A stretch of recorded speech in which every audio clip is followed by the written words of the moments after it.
The Black Chapel. Part 1, The Mapmaker's Confession. They told us the chapel didn't exist. Not in official records. Not on the maps I had spent years drawing. Not even in the whispers of the locals, who tightened their lips at the mention of anything east of the Cova Ridge. But I saw it. And now, if anyone is listening, if anyone finds this recording buried in the ice or ash or whatever becomes of this place, I need you to hear me. Because what we found wasn't built by men. Not truly. My name is Otto Baumann. I was a cartographer for the Wehrmacht. I drafted terrain reports for the Balkan Front. No rifle. No medals. Just pens, ink, and silence. I thought that made me safe. I was wrong. It began in the spring of 1944. The Third Reich was cracking, and everyone felt it.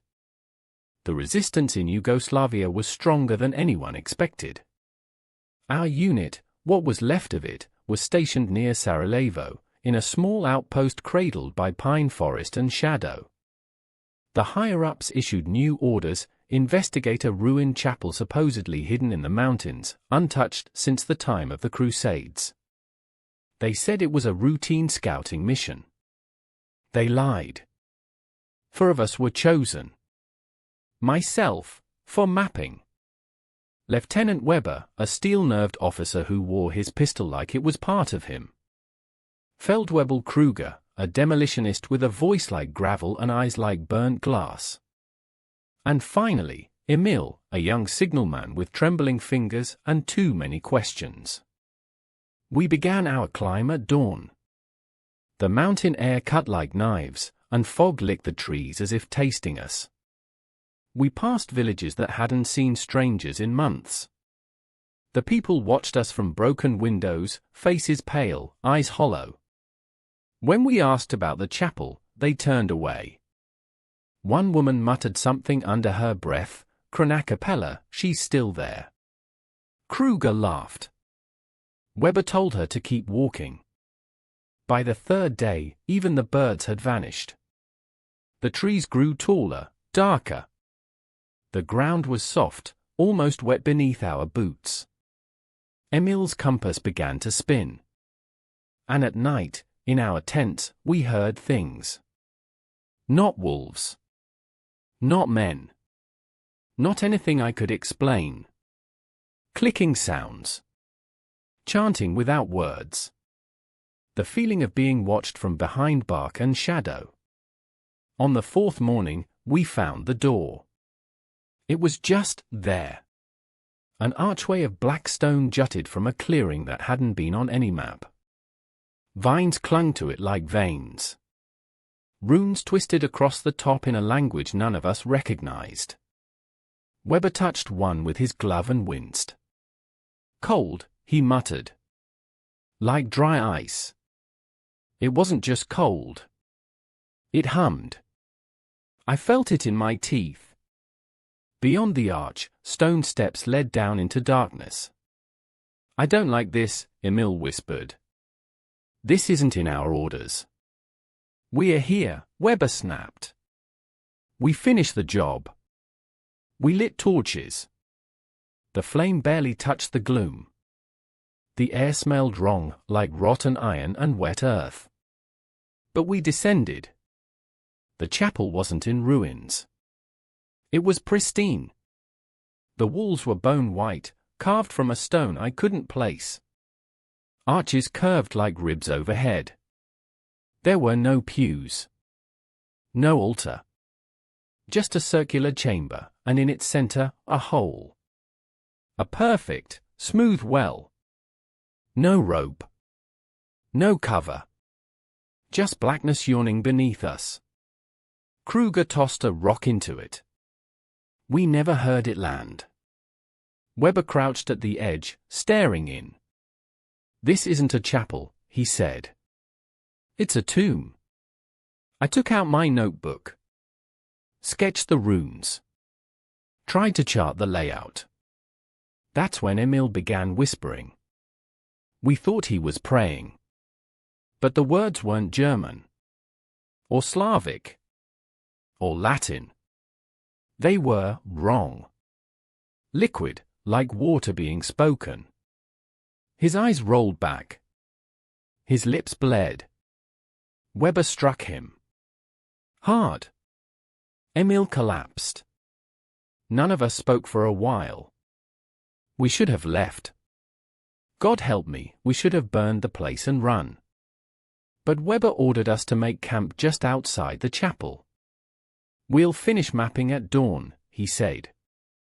Get some rest. But there was no rest. That night, I woke to find Kruger sitting alone, sharpening his blade over and over, muttering about voices in the trees. Emil screamed once in his sleep and didn't wake. His pulse was fast, his skin cold. And me? I dreamed of the well. I stood at its edge, and something called from below. Not in sound, in thought. It knew my name. It knew things I'd hidden even from myself. Regrets. Lies. The weight of every life my maps had doomed. I woke to find dirt under my fingernails. I'd been trying to dig. By morning, Kruger was gone. His gear remained, but the footprints led back into the chapel. Weber cursed and went after him. Emil refused to move. He crouched in the snow, rocking, whispering to himself. His lips were cracked and black. I tried to snap him out of it, but he looked through me. Weber didn't come back. I waited. 1 hour. 2. Then I heard the scraping. I thought it was Kruger dragging his boots. It wasn't. Weber staggered out of the archway. Alone. Blood soaked his uniform. His eyes were milky. He held something in his hand. Look, he croaked. It was a medallion. Silver. Covered in those same twisted runes. They worshipped it, he said. A thing in the dark. It promised them power. Knowledge. What thing? I asked. He looked past me. Still hungry. Then he collapsed. That was the last coherent thing he ever said. He screamed for hours after that. Then he just stared. He didn't blink. That night, the forest moved. Not wind. Not animals. The trees leaned in. Bent toward the chapel. And from the well, something began to rise. Not physically. Not yet. But its presence. I felt it like wool in my veins. Thick. Burning. It pushed thoughts into my head, images of rot, of men stitched into walls, of eyes that never closed. I curled into myself. Tried to block it out. Emil began laughing. He walked into the chapel without a word. Down the steps. Toward the well. I tried to stop him. God forgive me, I couldn't. He sang as he disappeared. I don't know how long I stayed outside. Maybe hours. Maybe days. Time stopped making sense. Weber wouldn't move. Wouldn't eat. The snow never melted, but the ground was warm. Like breath. When I finally dared re-enter, I found the medallion. Still warm. Still pulsing. The rune shimmered in the dark. And beside the well, footprints. Emil's. But not walking down. Walking out. Only his feet weren't the same. Too long. Too narrow. Not human. And I swear, the walls of that chapel were breathing. I fled. I don't remember descending the mountain. Just the running. The whispering behind every tree. The way the sky seemed too close, too red. I found myself in a village 3 days west, barely able to speak. They took me in, fed me, burned my uniform. No one believed me. Not until the British arrived and found the bodies. But they never found the chapel. It was gone. The forest swallowed it. Or it moved. I don't know which is worse. I've tried to live a quiet life since. Far from maps. Far from memories. But last night, I heard the chanting again. In my dreams. In the floorboards. Something followed me. So I record this now, while I still have time. Before my mouth forgets how to speak truth. Before the thing behind my eyes wakes up. If you find this, don't go to the chapel. Don't look for it. Because it's already looking for you. Part 2, The Descent. The official report said the chapel never existed. The records of our unit, destroyed. The names of my comrades, lost in bureaucratic fog. The medallion I smuggled back from that cursed place vanished from evidence, the box it had been locked in found empty, its hinges melted like wax. No one believed me.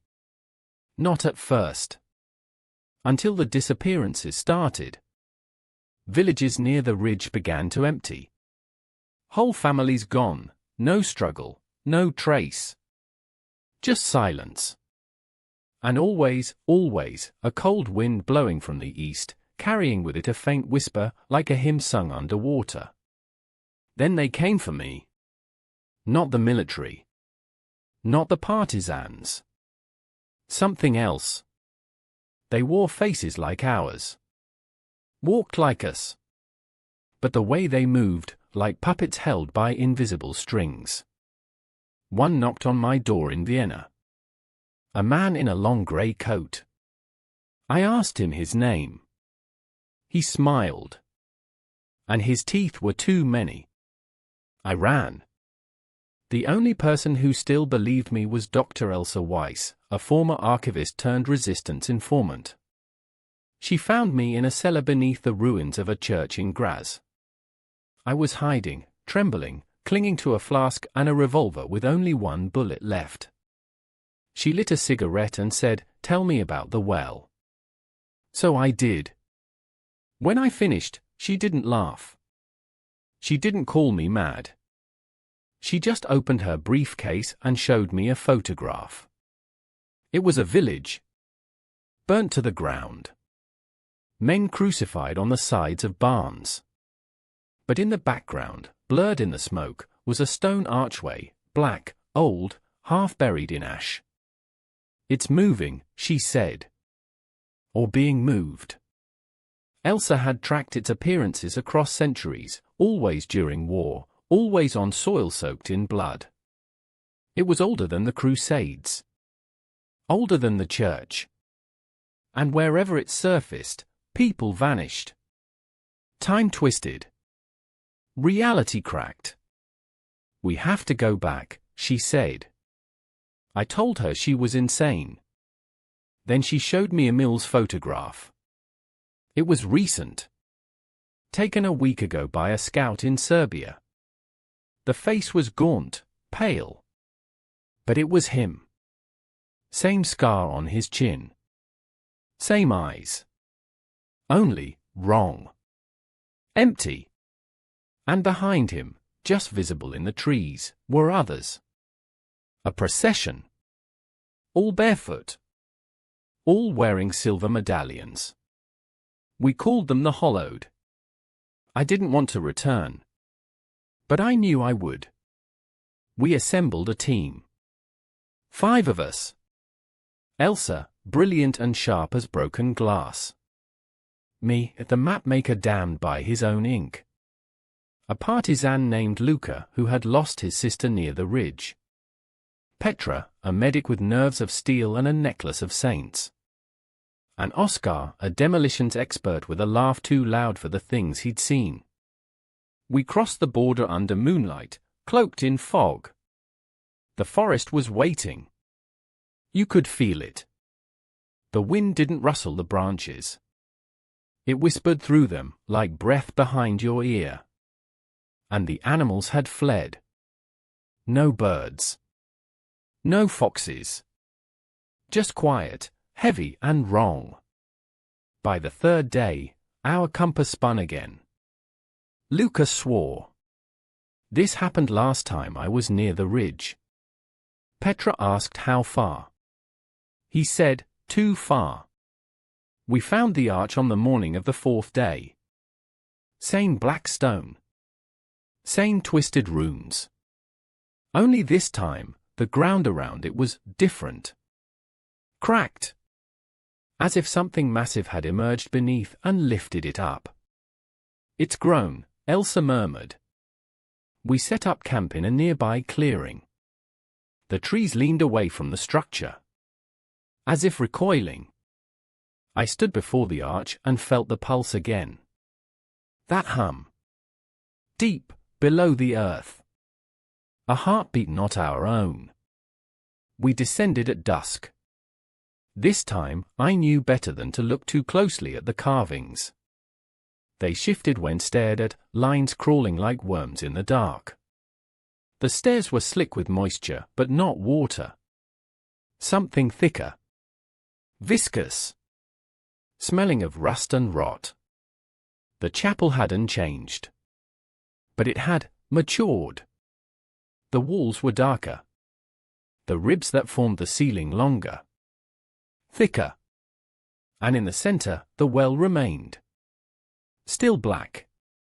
Still bottomless. Petra examined the stone. Organic, she whispered. This isn't limestone. It's bone. Petrified. Elsa nodded. I suspected as much. Oscar scoffed. You're both mad. Then the torches flickered. And from the well came a sound. A low, mournful wail. Not animal. Not human. A voice without lungs. We ran. Back to the camp. But everything had changed. The trees had moved. No longer just leaning, now surrounding us in a perfect circle. Their trunks twisted. Bark peeled to reveal pulsing veins. Our tent was gone. In its place, symbols burned into the soil. Glowing red. Shifting. Forming words in a language I felt in my teeth.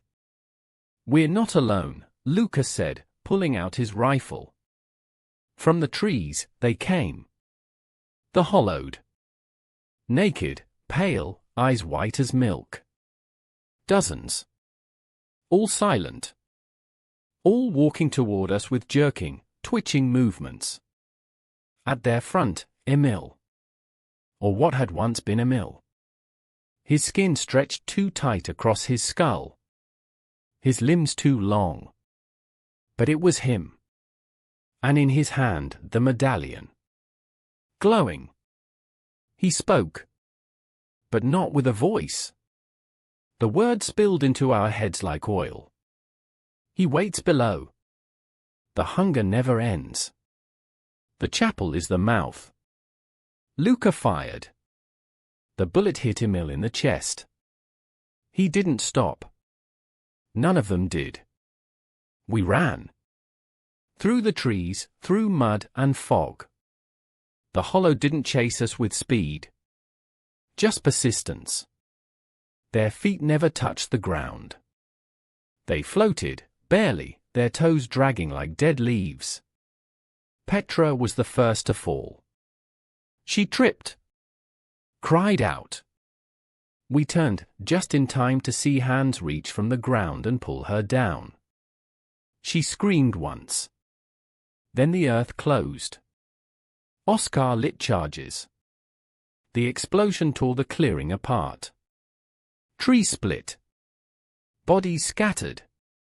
Silence. But the medallion had followed us. It lay in the dirt, glowing softly.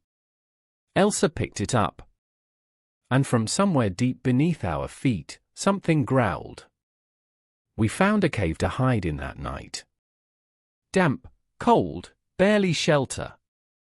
I sat shaking, whispering prayers I barely remembered. Elsa didn't sleep. She stared at the medallion. "It's a key," she said.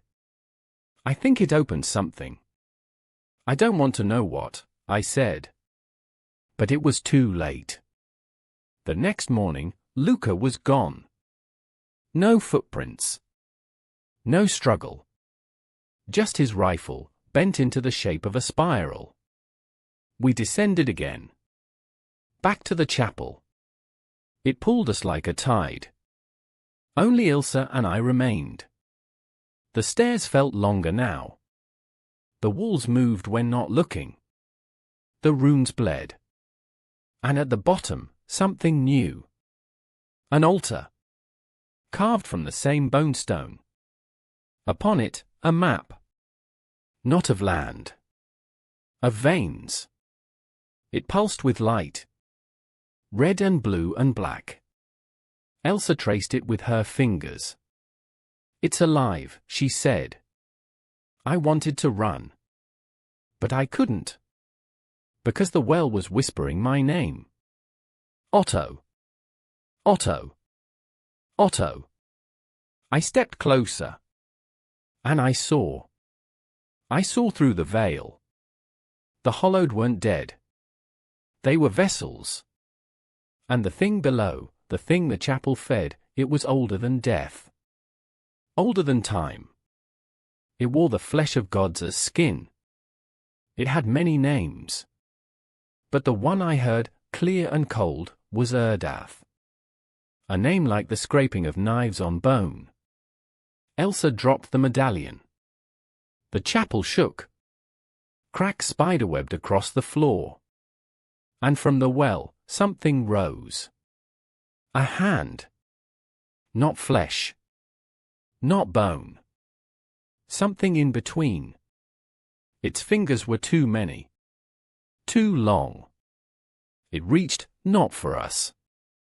For the world. To pull itself through. Elsa screamed and ran. I picked up the medallion. And I heard the voice again. "You drew the maps. You opened the door. You belong to me." But I remembered something. Petra's rosary. The way the hollowed recoiled when she touched them. Faith. Belief. Not in gods. But in truth. I threw the medallion into the well. And the chapel roared. The scream wasn't sound. It was pressure. It crushed my ribs. My skull. Blood leaked from my eyes. Then. Silence. Elsa was gone. The hand had vanished. And the chapel began to collapse.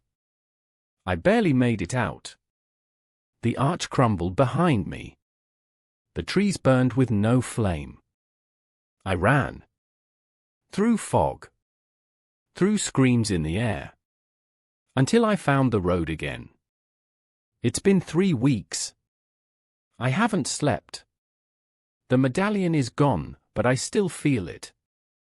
In my chest. In my dreams. I think it marked me. I think the chapel is still looking.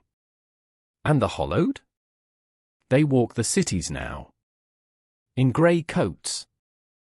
With too many teeth. Part 3, The Hollowed March. You don't wake from this. You just keep falling. I returned to Vienna a shell of what I was. I left a man with purpose. I came back haunted. Every street corner, every shadow, held a whisper. The city itself felt thinner, like reality wore too many masks and some had begun to slip. I kept telling myself, it's over. The chapel is gone. But every time I closed my eyes, I saw it. Not just the chapel, but what lay beneath it. A city of bone. Of spires made from spine. rivers of black ichor flowing upward. And in the center, a throne of skin, empty, waiting. I knew then, Erdath hadn't died. It had only receded. Or worse, learned. The first real sign came 2 nights after I returned. A man threw himself from a rooftop near the Ringstrasse. When they pulled his body from the cobblestones, he was smiling. Not from joy. From bliss. The kind only madmen or believers wear. His chest had been carved open. His heart removed. And where it should have been, placed lovingly in the cavity, was a silver medallion. Not a copy. The same one I had thrown into the well. That night, the whispers started again. Not in my head this time. In the walls. Beneath the floors. And I wasn't the only one who heard them. Elsa found me at the opera house. Not in the audience. On the stage. Alone. Sitting in the dark. Watching the red curtain sway with no breeze. She looked changed. Paler. Her eyes sunken. But clear. Alert. They're here, she said, her voice a breath. They're already inside. Who? The hollowed. Erdath's seeds. He doesn't need a chapel now. He's building new ones. In people. I wanted to scream. Instead, I sat beside her. She handed me a map. Not of a city. Of a country.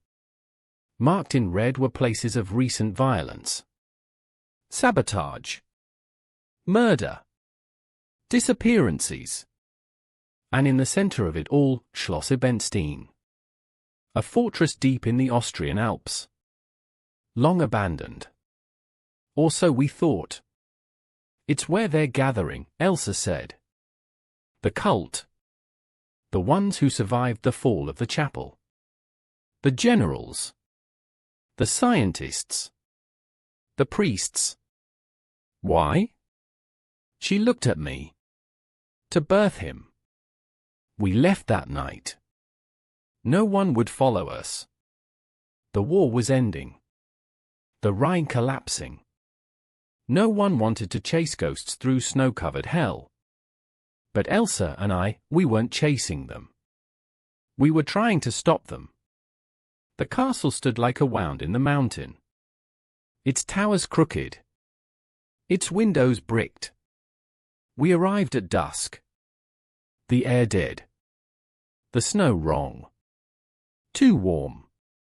Too red. Blood had soaked the ground. Elsa carried a revolver. I carried nothing. I think I knew it wouldn't matter. We entered through a servant's tunnel. The walls were lined with carvings. Not German. Not Latin. Older. They twisted when we blinked. Like worms inching in the corners of our sight. We descended. The air grew thick with incense and something else, decay and spice and metal. A funeral scent. Then we heard them. Voices. Chanting. A mass without melody. We followed the sound until we reached the Great Hall. And what we saw will never leave me. Hundreds of them. Kneeling. Dressed in tattered black robes. Each wearing a silver medallion. Faces covered. Eyes glowing faintly beneath. At the front, a podium. Behind it, a stone slab. And on it, a body. Still. Pale. Bound in iron. Emil. But not Emil. It wore his skin, yes. But it was hollow. Inflated. Like something wearing flesh that didn't quite fit. At the podium, a priest. Or what passed for one. Tall. Bald. Mouth sewn shut. Yet he spoke. His voice filled the hall, though his lips never moved. The vessel is prepared. The gate is open. The god returns. Elsa raised her gun. I grabbed her arm. Too late. She fired. The bullet struck the priest's head.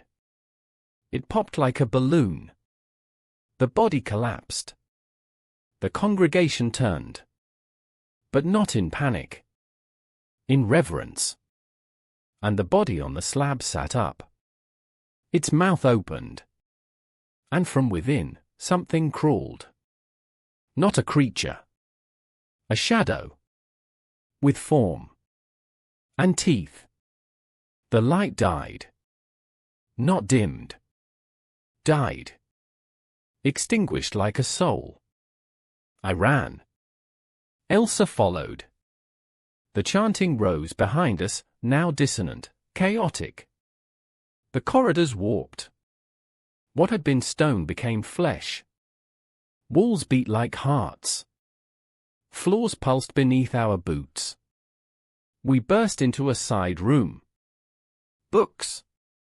Scrolls. Relics. All stolen. All heretical. Elsa grabbed a tome, flipping pages. There's a rite, she said. A way to seal him again. What do we need? She looked at me. Sacrifice. Of course. Of course it would be blood. She found an altar in the next chamber. Covered in ash and bone. We began the chant. My hands bled. My mouth burned with words not made for mortal tongues. And all the while, we heard them coming. The hollowed. Their march. Their hunger. The wall screamed. Then silence. Too much silence. Elsa looked at me. It's working. That's when the door shattered. Oscar stood there. Or what had once been Oscar. Now draped in black. Face split in a grin too wide. Fingers fused into claws. He spoke in her voice. Petra's. You left me. Now I leave you. Elsa threw the match. The room went up in flame. Screams rose like a choir. But something was wrong. The fire didn't stop them. They walked through it. Laughing. We ran again. No plan. Just instinct. Back through the halls. Toward the light. Then Elsa fell. A hand reached from the stone itself. Grabbing her ankle. I turned. She smiled. And pushed me away. Go, she said. Then she was gone. Swallowed by the floor. I fled. I don't remember how. Only that the castle fell behind me. Not with collapse. But with silence. As if it had never been. I woke on the ridge. Alone. Snow falling. And in my pocket, the medallion. Again. Part 4, the last sermon. You always think there'll be a last time. The final scream. The last face you'll see before death. The end of the nightmare. But with the Black Chapel, there is no last. Only again. I don't remember how I returned to Vienna. I just was there. Walking the same crooked streets, watching the same red-streaked sky.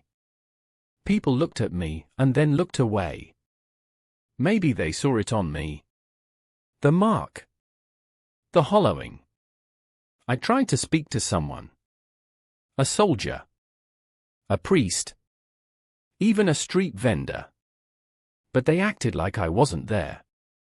That's when I knew I never really left the chapel. The world outside was just another layer of its skin. And it was peeling. That night, the sky split. No thunder. Just silence. Like someone had drawn a curtain open across the stars and revealed something watching us. I wandered the alleys until I found the church. Not the chapel, but another. Smaller. Abandoned. Inside, candlelight flickered.